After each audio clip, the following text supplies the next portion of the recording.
밖에 압도합니다. 이 사람들은 물 없는 샘이요 강풍에 밀려가는 안개니 그들을 위하여 캄캄한 어둠이 예비되어 있나니 그들이 허탈한 자랑의 말을 토하며 그릇되게 행하는 사람들에게서 개우 피한 자들을 음란으로서 육체의 중욕 중에서 유혹하는도다. 할렐루야. 이 사람 인사합니다. 잘 되고 있습니다. 잘 될 줄로 믿습니다. 기도하고 순종하면 더 잘 됩니다. 오늘 인생 최고의 날입니다. 인생 최고의 축복은 예수 믿는 것입니다. 할렐루야. 우리 할렐루야 찬양대가 왜 찬양을 안 하고 우리 송강진 집사 혼자 찬양을 했느냐 하면은 우리 지휘자인 우리 김기한 집사님 학교가 확진자가 애들한테 생긴 건 아닌데 부모가 확진자가 생겨가지고 그 애가 그 학교에 3명인가 뭐 다닌다고 그래요. 그래서 선생들이 다 학교 가서 대기 근무를 하고 있는데 좀 전에 연락이 오기를 다 음성으로 됐다고 해제돼서 아마 지금 오고 있을 겁니다. 그 사람들 앉아있는데 왜 이들은 안 하고 우리 또 강진 씨 혼자 나와서 저렇게 하고 있나 그렇게 생각할 것 같아서 지금 상황이 그렇습니다. 할렐루야. 지난주에도 이제 나는 이 배상임 집사님 다니는 학교에 또 확진자 애들이 생겨가지고 지난주에 우리 배상임 집사님하고 또 남편 되는 집사님도 교회 못 왔습니다. 애들도 못 오고 거기도 다 음성이 되었어서 지금은 음성이 될 때까지 다 자가격리하고 못 가라고 하니까 지금 이런 엄중한 상태에 있습니다. 지금 거리두기 2단계가 오늘 새벽 0시로 발령되었습니다. 이 거리두기 1.5단계는 예배 좌석 수의 30% 예배를 드릴 수 있습니다. 그러니까 지금 우리가 예배석이라고 붙어 있는 데가 앉으면 예배 좌석이 30%입니다. 지금 우리는 거리두기 2단계가 됐기 때문에 20%밖에 앉을 수가 없습니다. 그러니까 지금 오늘은 좀 더 뛰어 앉았습니다.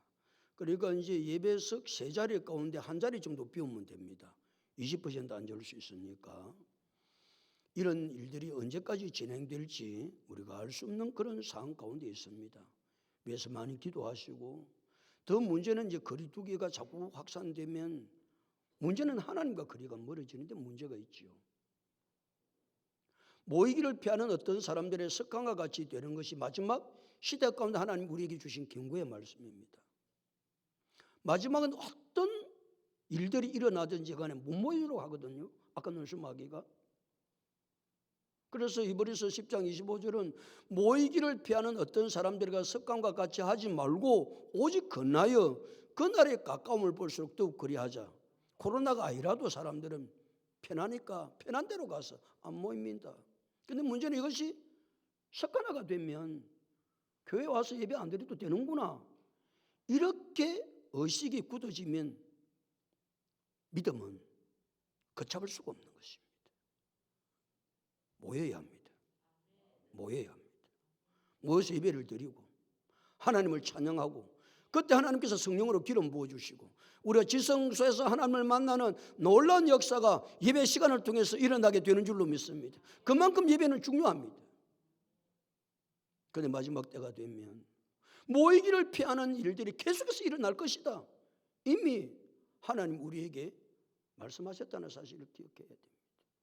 그래서 우리는 이런 때일수록 더욱서 기도하고 모이기에 힘써 주님 앞에 나와서 예배 드릴 때마다 지성소에서 하나님을 만나고 하나님을 만나면 인생의 문제가 해결되고 치유되고 회복되고 놀라운 역사들이 날마다 우리의 삶들 속에 일어나게 될 줄로 믿습니다. 경건한 자는 바른 길을 걸어갑니다. 바른 길이 어떤 길입니까? 내가 생각해서 이 길을 걸어가면 바르다고 그게 바른 길입니까? 바른 길은 내 생각으로 걷는 길이 아니고 바른 길은 예수 그리스도를 믿고 그분의 뜻을 따라 걸어가는 길이 바른 길이다. 경건한 사람 지 생각대로 길을 걸어가지 않습니다. 예수 그리스도를 믿음으로 그 믿음의 뜻을 따라서 한 걸음 한 걸음 나아갈 때 그 걸음을 바른 길, 바른 걸음 그렇게 말합니다. 우리 바른 길을 걸어갑시다. 뺐다 걸음 걷지 말고 뺐다가 걸어가지 말고. 불의한 자는 바른 길을 떠난다 그랬습니다. 불의한 자. 이 불의한 자는 주님께서 원하시는 길을 걸어가는 것이 아니라 바른 길을 떠나 자기 마음대로 자기 생각대로 자기 걸어가고 싶은 대로, 그러면서도 이야기합니다. 나는 바르게 걸어가고 있습니다. 천만의 말씀. 마치 뭐처럼? 개처럼. 개는 지가 바로 걸어간다고 그러죠. 개한테 물어보세요. 지가 바르게 걸어가지 않는다고 그런가. 근데 개는 뺐다가 걸어갑니다.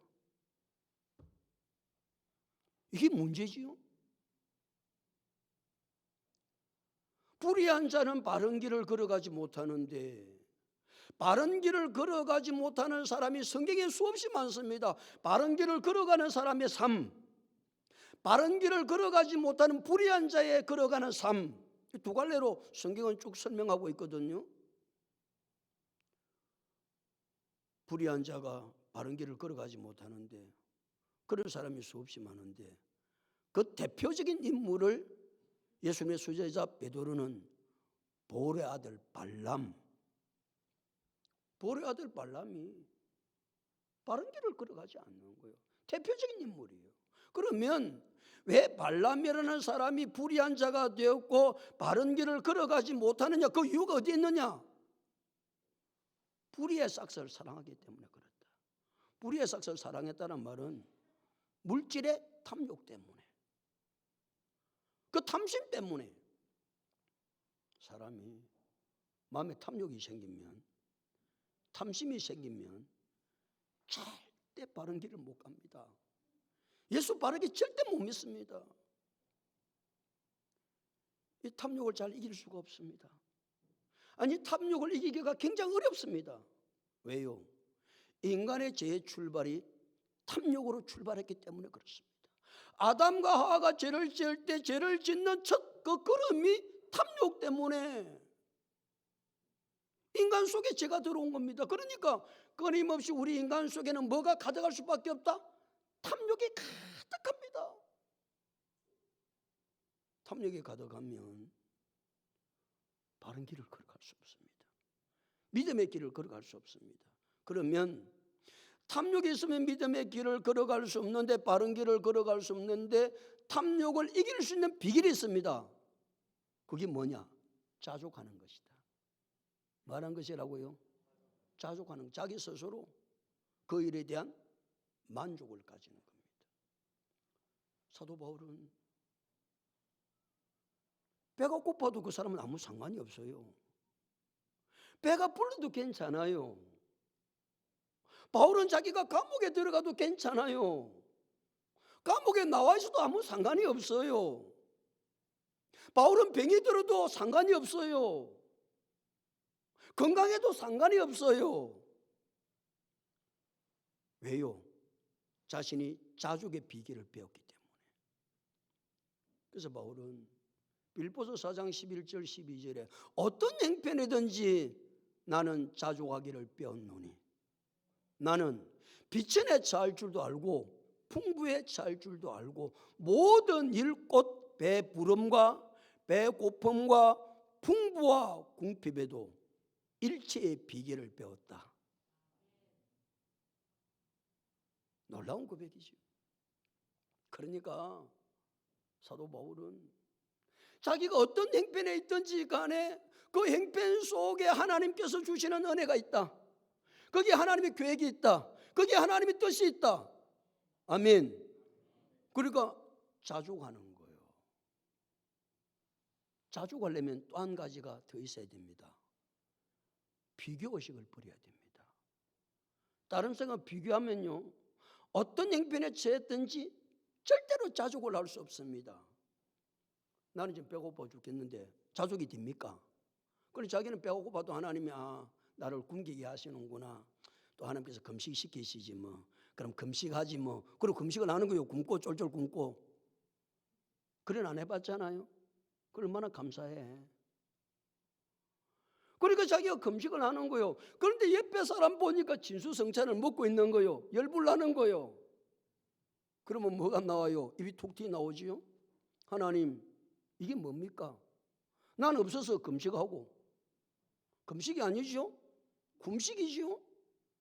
하나님, 이게 뭡니까 이게? 어떤 사람은 진수성찬 먹고 살고 나는 없어서 굶식하고. 바울은 비교하지 않았습니다. 배고픔과 배부름과 그게 상관이 없습니다. 풍부와 궁핍에도 일체의 비결을 배웠다. 바울이 감옥에 수없이 많이 들어갑니다. 바울이 감옥에 들어갔습니다. 감옥에 들어가서 하나님께서 나를 감옥 속에 집어넣으셨구나. 이 속에서도 하나님께서 내게 은혜를 주시려고 나를 감옥에 집어넣었구나. 밖에 사람 소식을 들으니까 저들은 말이 낙낙거리고 어디 놀러 간다나 해외여행을 간다나. 열불나죠? 뭐하니까? 비교하니까. 자족의 능력은, 자족의 비결은 비교하면 안 된다. 그래야만 결론을 맺을 수 있는 것이 있다. 모든 일에 범사에 감사한다. 이게요, 신앙의 원리입니다. 신앙의 원리가 뭔지도 모르고 사니까 그냥 뒤죽박죽 사는 거예요. 뒤죽박죽 사는 거예요. 신앙의 원리는 바른 길을 걸어가는 것이다. 아멘. 그 바른 길이 무슨 길이라고요? 예수 그리스도를 믿음으로 그 뜻을 쫓아 사는 길. 내 생각대로 걸어가는 게 아니고. 자, 바른 길을 걸어가려면 두 번째 해야 될 일이 무엇을 버려야 된다? 탐욕을 버려야 됩니다. 왜 바른 길을 못 걸어가느냐? 욕심 때문에 못 걸어갑니다. 탐심 때문에 못 걸어갑니다. 세 번째, 이 탐심을 이기려면 그 다음에 방법이 뭡니까? 자족하는 것입니다. 자족. 자족하려면 네 번째 해야 될 일은 무엇이지요? 비교의식을 버려야 됩니다. 그럼 다섯 번째 맺는 결론이 있습니다. 그 결론이 뭐라고요? 범사에 감사다. 이게 신앙생활의 삶의 모습입니다. 사랑하는 성도 여러분, 지금 내가 바른 길을 걸어가고 있나? 왜 내가 바른 길을 못 걸어가고 있지? 그게 탐욕 때문에 그래. 내 욕심이야. 내 욕심이 목구멍까지 찼다고 옛날 어른들이 맨날 그러잖아요. 니는 욕심이 목에까지 찼어. 니만 그러냐? 나도 그렇지. 인간의 욕심이 목구멍까지 찼어요. 탐욕. 왜 자꾸 목에 찹니까? 자족하는 마음이 없어 그렇다 그 말. 자족하는 마음. 그러니까 감사가 안 돼요.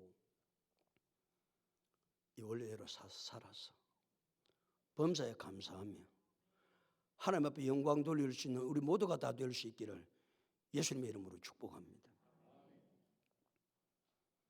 보라들 발람이 불의한 자 바른 길을 걸어가지 못하는 대표적인 사람이 되어서 불의의 싹스를 얻으려고 막 가고 있는 거예요. 기분 좋지요? 백지 수포 준다고 그러니까. 얼마나 불의의 싹스를 많이 준다고 그러는지 너무너무 흥분돼서 가고 있는 거예요. 말을 못하는 나귀가 사람의 소리를 내어 책망을 하는 거예요. 이놈아 정신 차려라. 너는 지금 불의의 싹스를 향해서 가고 있느니라. 그래도 보로의 아들 발람은요, 짐승의 책망의 소리를 듣고 불의의 싹스를 거절합니다. 우리가 바른 길을 걸어가지 못하고 내 속에 탐욕이 있을 때마다 나를 책망하시는 이가 누굽니까? 세상 사람입니까? 세상 사람 나를 책망하지 않습니다. 하나님께서 내가 바른 길을 걸어가지 못할 때마다 내 속에 탐욕이 가득할 때마다 하나님이 나를 책망하시지요. 우리 그때 바르지 못한 길에서 돌이키고 탐욕을 내려놓고 믿음으로 살아야 될 줄로 믿습니다. 교회는 하나님의 말씀을 들으면 우리 끊임없이 책망의 소리를 듣는 거예요. 왜 그렇지요? 내가 삶을 살아간다고 하지만 바른 길을 내가 못 가는 거예요. 또 가다가 빼딱거리면 걷는 거예요. 또 내 속에 있는 탐욕이 계속 올라오는 거예요. 그래서 와서 설교를 들어보면 날마다 나를 하나님의 말씀으로 나를 마신다 책망하시는 거예요. 문 목사, 내가 그리 살래? 내가 그리 살아도 돼? 근데 사람들은 이 책망의 소리를 안 들으려고 그러는 거예요. 그냥 교회에서 기만 간지를 주고 여러분 축복받으세요 할렐루야 아멘 이 소리만 듣기를 원하고 교회를 오는 거예요. 절대 바른 길을 걸어갈 수 없습니다. 왜요? 우리 내가 바른 길을 걸어간다고 가도 뭐처럼 개처럼 빼딱하게 간다니까요. 나는 욕심 없습니다, 목사님. 욕심 가지고 안 삽니다. 천만에요. 내 속에 탐욕이 목구멍까지 차오는 걸요. 그러니까 하나님 말씀을 들어보면 하나님 나를 날마다 책망하시고 네가 그렇게 살아도 되겠냐? 그렇게 살아도 부끄럽지 않아? 그렇게 살 거야? 하나님의 책망의 소리를 우리가 거절하면 누가 우리를 책망한다고요? 나귀가 책망합니다. 짐승이 책망합니다. 짐승의 책망의 소리를 듣고 보호의 아들 발람처럼 바르지 못한 길에서 돌아서겠습니까? 우리는 예배 시간마다 그래도 하나님의 음성을 듣고 그 하나님의 음성에 귀를 기울이고 그 하나님이 나를 책망할 때 잘못된 길에서 바르게 뛰어 주의 놀라운 역사를 이루어갈 수 있는 하나님의 사람들이 다 될 수 있기를 예수님의 이름으로 축복합니다. 오늘도 바른 길을 걸어가지 못하는 사람에 대한 말씀을 하고 계세요. 17절. 17절 다 같이 읽어볼까요? 시작.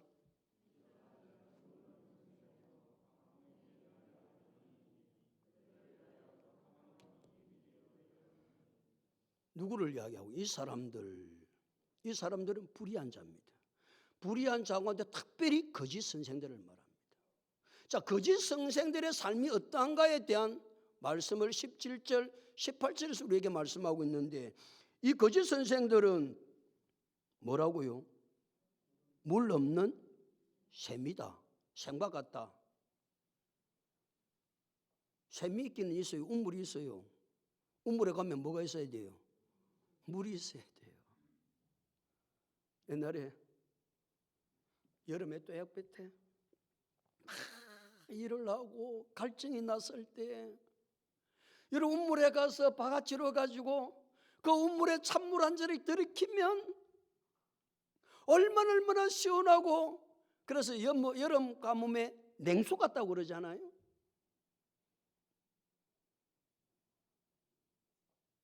팔레스타인 지역은 우리나라보다 더 덥죠.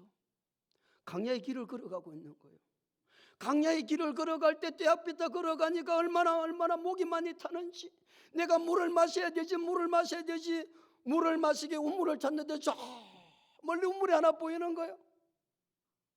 그 우물을 찾아서 물을 마시려고 달려가는 거예요. 달려가서 보니까 뭐가 없는 샘이라 물이 없는 샘인 거예요. 그때 그 헛다람 아니 더 갈증이 심하죠. 차라리 우물을 안 보고 내가 참아야지 그러고 가다가 오래 좀 참을 수 있는데 저기 가면 우물이 있기 때문에 물을 마실 수 있다고 생각하고 갔는데 물이 없는 샘이요. 누가? 거짓 선생이. 거짓 선생은 말합니다. 내게로 오면 인생의 갈증의 문제를 해결할 수 있다고. 강야 같은 세상을 살아가는 인생이 얼마나 갈증나냐고. 내게 오면 갈증의 문제를 해결할 수 있다고. 내게로 오라고. 그게 건지 선생들이 하는 짓이에요. 그래 가봤더니 실상은 뭐가 없다. 물이 없는 샘인 거예요. 예수님께서 유대에서 사역의 중심지인 갈릴리로 가려면 그 길을 유대에서 갈릴리로 지름길을 가려면 반드시 사마리아 땅을 거쳐야 돼요. 사마리아 땅은 유대인들이 상종하지 않는 땅이에요. 그런데 예수님은 뭐 상종하든 안 하든지 상관없이 사마리아 땅을 가서 수가라는 동네에 우물 곁에 피곤해서 앉으세요. 제자들은 먹을 것을 가지러 동네에 들어가고 날씨는 너무 더워 시간이 6시라 유대 시간으로 6시면 우리의 시간으로 계산하면 정오입니다. 12시입니다. 가장 더울 시기에 사람들은 팔레스타인 사람 유대인들은 움직이지 않습니다. 그 시간에 오수를 즐깁니다. 그런데 여자 하나가 물을 길러 온 거예요. 물을 기르니까 예수님이 물 좀 달라. 그러니까 이 여자가 유대인과 우리는 상종도 안 하는데 어떻게 당신이 내게 물을 달라 합니까? 예수님께서 이렇게 말씀합니다. 내게 물을 달라는 이가 누구인지 알았다면 내가 내게 고하였을 것이요 내가 생수를 내게 주었으리라. 아니?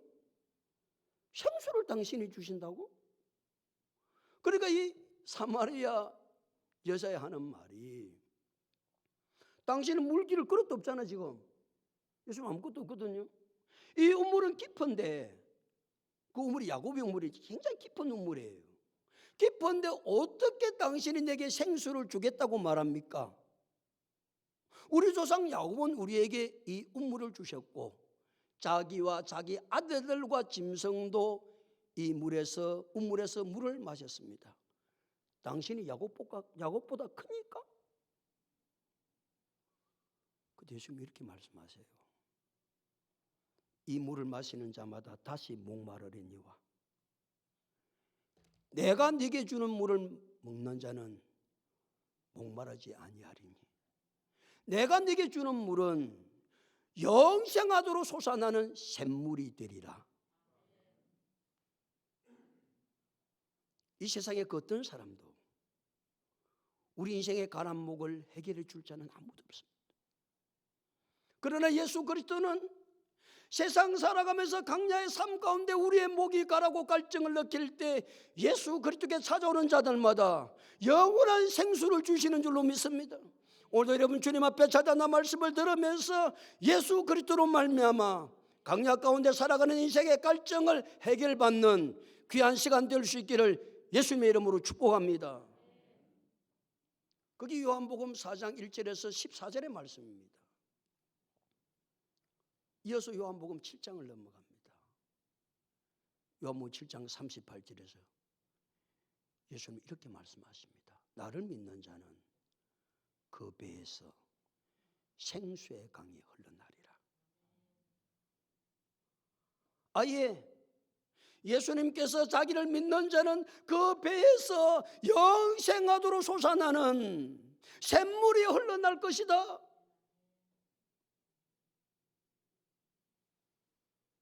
그래서 예수 그리스도를 믿는 자는 가라지 아니하고 영생의 생수를 마시면서 주님 은혜 가운데 살게 되어지는 것은 예수 그리스도로 말미암아 되는 일인 줄로 믿습니다. 그런데 그지 선생들이 꼬시는 거요. 오이라 오이라 내게 생수가 있다. 가봤어요. 좀 가서 자세히 보니까 무슨 샘이더라? 물 없는 샘이라는 것을 뒤늦게 깨닫게 되지요. 예수님의 수제자 베드로는 이 거짓 선생들의 삶의 모습이 그런데도 불구하고 그것을 깨닫지 못하고 물 없는 샘인데 그때 실망이 크겠죠? 답답하겠죠? 갈증을 더 느끼겠죠?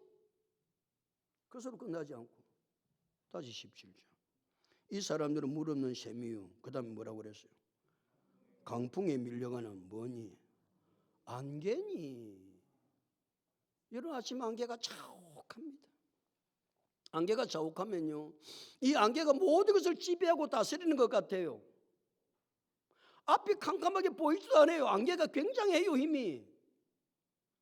그런데 아무리 세상을 다 지배할 것 같고 덮고 있던 안개도 뭐만 불면, 강풍만 불면 쫙 순식간에 도망가고 없는 거예요.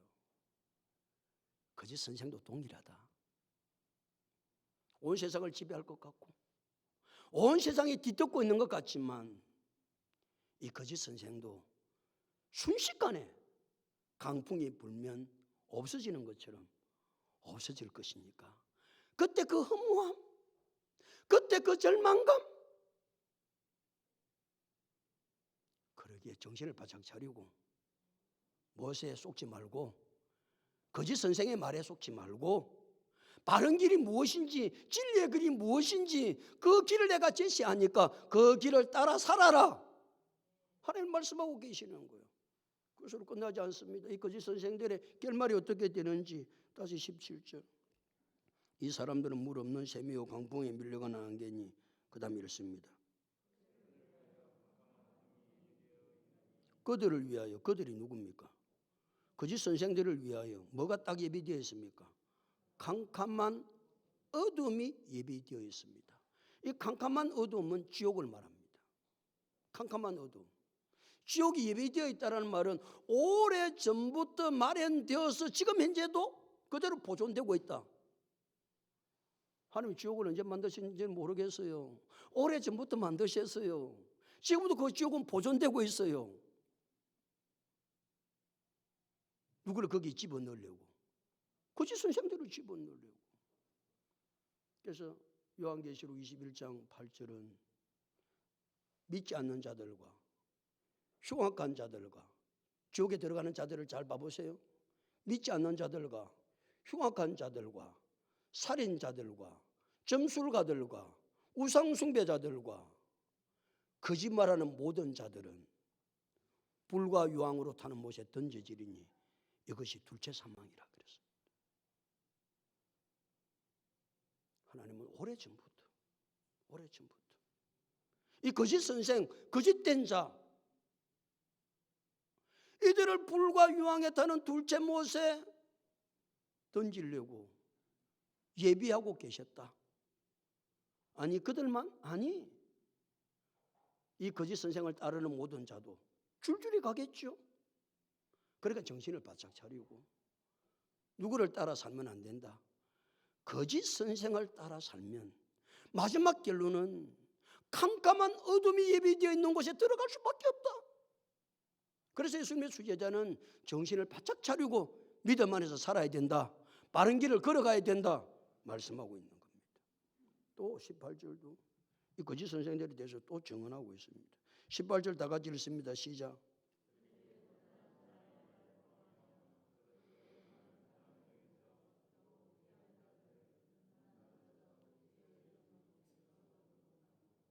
그들이 거짓 선생들이 뭐 한다고요? 허탄한 자랑의 말을 토하며. 이때는 허탄한 말, 허탄한 말이라고 하는 것은 진실성이 없는, 전혀 실현될 수 없는 그 허구, 그걸 말에 자랑하고 토하고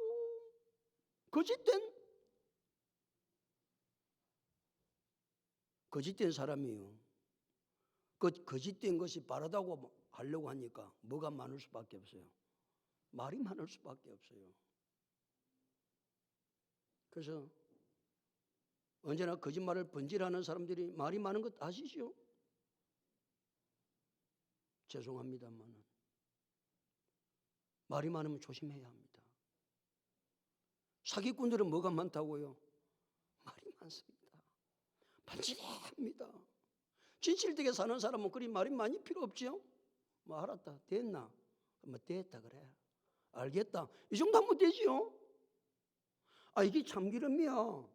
그러고 나오면 되지요? 이게 뭐 언제 수확을 해가지고 어디에서 수확한 것이고 어디에서 짜가지고 이게 진짜 참기름이라고 그럽니까? 그렇게 주석을 달 필요가 있습니까? 진짜 참기름은요 갖다 놓고 사람들이 뭐 보고 야 진짜 참기름이니 야 봐봐라 이 기름은 참기름이다 저들끼리 알아서 다 합니다. 거짓 선생들은요 허탄한 자랑의 말을 계속해서 토합니다. 그런 것은 진실성도 하나도 없고 전혀 이루어지지도 않는 그런 말을 하는 사람이 누구다? 거짓 선생들이다. 또 보세요. 그들이 허탄한 자랑의 말을 토하며 그 다음 읽습니다. 시작. 그릇되게 행하는 사람들에게서 겨우 피한 자들을 음란으로서 육체의 정욕 중에서 유혹하는도다. 그릇되게 행하는 사람들에게서 겨우 피한 자 그랬어요. 그릇되게 행하는 바른 길을 가지 못하는 삶을 살다가 내가 이 길이 바른 길인지 아닌지도 못하고 살다가 이제 하나님께서 우리에게 바른 길을 제시하는 거예요. 그 바른 길이 예수 믿고 예수님의 뜻대로 사는 것이 바른 길이다 말씀하셔서 그릇되게 행하는 사람들에게서 겨우 피해서요. 피했다는 말은 탈출해서 그 말입니다. 탈출해가지고 뭐 하는 거예요? 예수 믿는 거예요. 그렇지. 내가 이때까지 살아보니까 내 인생이 바른 길을 살지 못했는데 바른 길은 예수 믿는 길인데 내가 예수 믿고 바르게 살아야지. 그렇게 이제 딱 마음을 먹고 이제 사는 거예요. 그런 성도가 처음에 예수 믿는 우리 초신자라고 그러잖아요. 초신자. 그런데 거짓 선생들이 누구를 유혹한다고요?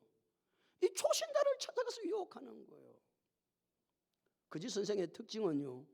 믿음에 굳게 선 사람은 안 건드려요. 이제 신앙생활하는 초신자들만 건드려요. 그래서 14절에는 굳세지 못한 영혼들을 유혹하며 그 굳세지 못한 영혼들을 이야기할 때 제가 이 말씀을 드렸어요. 거짓 선생의 특징은 믿음이 약한 사람, 초신자를 언제나 찾아간다는 사실을 기억해야 합니다. 찾아가가지고 어떻게 한다고요? 음란으로서 육체의 정욕 중에서 유혹하느니라. 그러니까 초신자 보고 육체의 정욕을 음란의 정욕을 불러일으켜요. 꼬셔가지고 야 내 따라와봐. 그래서 음란한 곳으로 데리고 가요. 거기에 빠져요. 우리 인간은요 아무리 믿음이 좋고 예수의 믿음으로 제사함받고 하나님의 자녀가 되어도요 우리 속에는 육체의 정욕이 절대 사라지지 않습니다. 말 때까지 죽을 때까지 우리 속에 육체의 정욕은 절대 없어지지 않습니다. 여러분 믿음의 사람 가운데 사도 바울처럼 탁월한 사람이 있을까요? 사도 바울이 성경 13권을 썼습니다. 믿음의 거장입니다. 사도 바울의 신앙의 고백을 들어보십시오. 로마서 7장 22절에서 24절에 사도 바울은 이렇게 고백합니다. 내 속 사람은 하나님의 법을 절구하나니 내 지체 속에 다른 법이 있어 나의 마음의 법과 싸우는도다. 내 속에 있는 그 법, 죄의 법이 나를 사로잡는 것을 보는도다. 그 말이 무슨 말이냐면은 내가 하나님께서 즐거워하고 하나님께서 기뻐하는 하나님의 법대로 살려고 막 발부둥을 치는 거예요. 발부둥을 쳐서 내가 하나님의 법대로 사는 것처럼 느껴지지만 또 속에서 죄의 법이 있어가지고 난주 보면 그 죄가 나를 딱 사로잡아 무릎을 죄한테 꿇도록 만드는 거예요. 그래서 바울은 24절에 이렇게 고백합니다. 오호라 나는 공고한 사람이로다. 이 사망의 몸에서 누가 나를 건져내랴. 오호라 나는 공고한 사람이라는 말은 너무 내가 비참하다는 거예요. 너무. 그게 우리의 실상 아닌가요? 나는 하나님의 법을 따라서 믿음 안에서 살고 주님 원하시는 뜻들대로 살려고 발부둥을 치는 가운데서도 내 육체의 정욕대로 살고자 하는 죄의 법이 나를 사로잡아 또 죄를 짓게 만드는 거예요. 이게 우리 인간입니다. 이게 누구의 고백이라고요? 믿음의 거장 사도 바울의 고백입니다. 그럼 우리는 오죽하겠어요?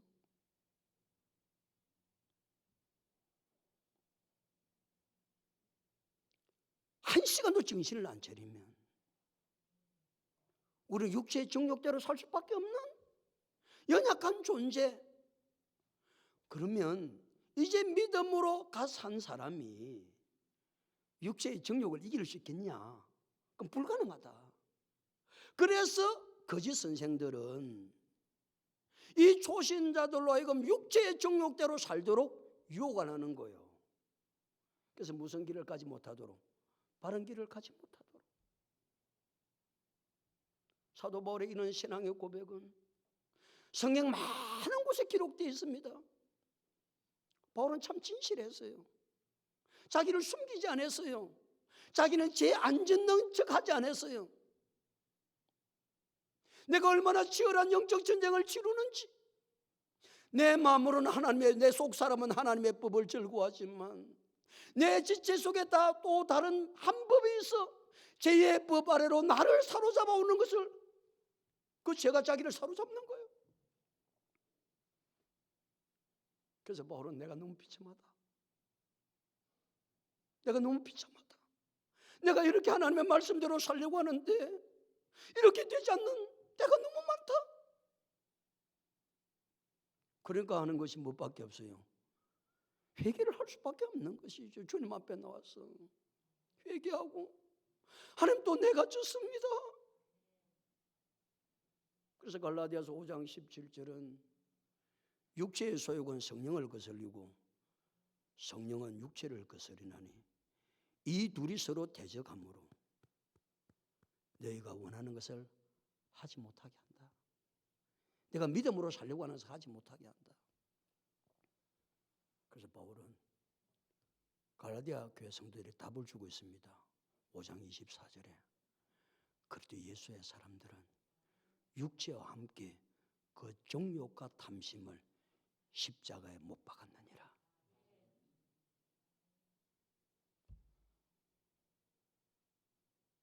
그리스도 예수의 사람은 육체와 함께 그 정욕과 무엇을, 탐심을 뭐 해야 된다고요? 십자가에 계속 못을 박아야 내 정욕이 죽고 내 탐심이 죽고, 십자가에 못 박았느니라는 말은 죽인다는 말이거든요. 우리는 하루에도 몇 번씩 이 작업을 하지 아니하면 하나님의 뜻대로 살 수가 없는 거예요.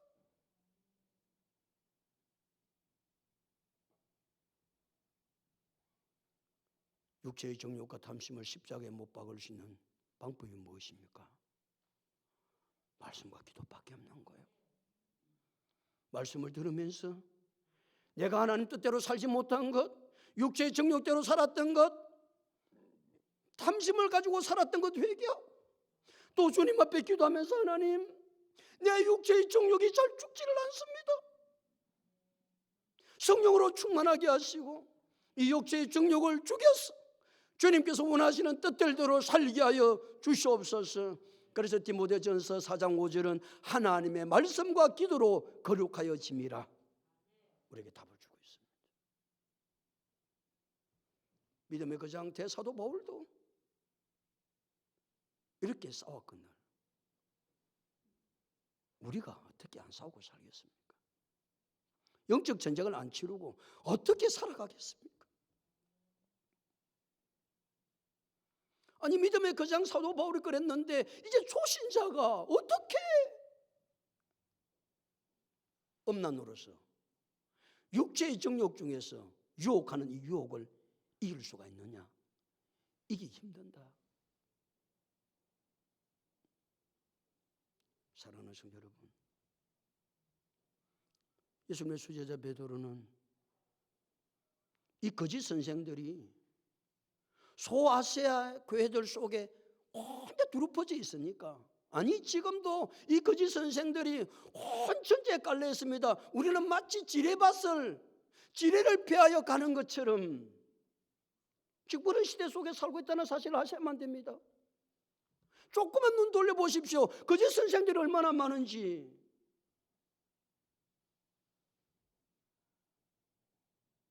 정신을 안 차리면요, 그냥 지뢰 밟는 거예요. 지뢰 밟으면 끝나는 거예요. 우후죽순처럼. 특별히 누구를 그렇게 하려고? 초신자를, 믿음이 약한 자를 그렇게 하려고 하니까. 사랑하는 성도 여러분, 이 사람들 그랬습니다. 이 사람들이 누구라고 그랬습니까? 거짓 선생들입니다. 거짓 선생들은 어떤 사람들이라고요? 물 없는 샘이요, 강풍에 밀려가는 안개입니다. 허탄한 자랑의 말을 토하는 사람입니다. 이 거짓 선생들은 믿음이 약한 자들을 찾아가서 육체의 정욕대로 살도록 유혹해서 믿음의 길을 가지 못하도록 만듭니다. 이들의 결론은 나와 있죠. 캄캄하고 어두운 것을 하나님이 미리 예비하셨어. 이들뿐만 아니라 이를 따르는 거짓 선생을 따르는 자들까지 다 줄줄이 엮여서 갈 수밖에 없는 것이죠.